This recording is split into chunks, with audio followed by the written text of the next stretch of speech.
Ray, sino-sino ang sasampahan ng reklamo ng Cagayan Provincial Government dahil sa bumagsak na tulay sa Alcala? Yes, Ella, sa ngayon ay ongoing pa rin ang investigasyon para matukoy kung sino ang mga responsable at dapat na makasuhan. Nagulat ang mga residente ng Alcala nang biglang bumigay ang Pigatan Bridge na nag-uugnay sa mga bayan ng Gataran at Alcala kung alas 4:30 ng hapon kahapon. Batay sa inisyal na investigasyon ng Department of Public Works and Highways, lumagpas sa limitasyon ng tulay ang mga dumadaang sasakyan. 3 malalaking truck na may bigat na tig 50 tonelada ang sabay-sabay na tumawid sa tulay. Ang kapasidad ay 18 tonelada lamang. Bunsod nito, nabali ang gitnang bahagi ng tulay at nahulog ang ilang sasakyan. 7 individual ang nasugatan kabilang mga driver at pahinanti ng mga truck na may kargang palay at mais.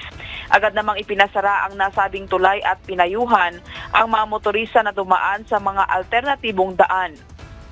Isinusulong naman ng pamahalaang panlalawigan ang paghahain ng reklamo laban sa mga responsable sa insidente. Ayon sa lokal na pamahalaan ng Cagayan, dapat panagutin ang mga nasa likod nito.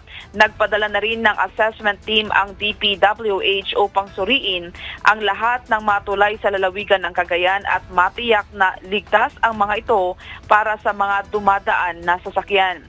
Samantala, pinapaimbestigahan ng Cagayan Provincial Government at Kapulisan at Department of Public Works and Highways Region 2 ang mga driver at mga operator ng truck na dumaan sa bumagsak na Pigatan Bridge sa Alcala, Cagayan kahapon.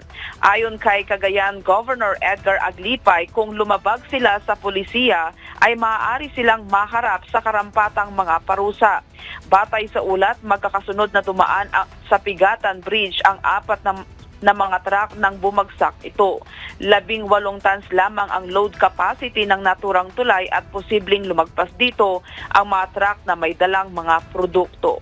Ella, 45 taon na ang tanda ng tulay. Yan muna ang balita. Balik sa'yo, Ella. Maraming salamat, Grace Doctolero.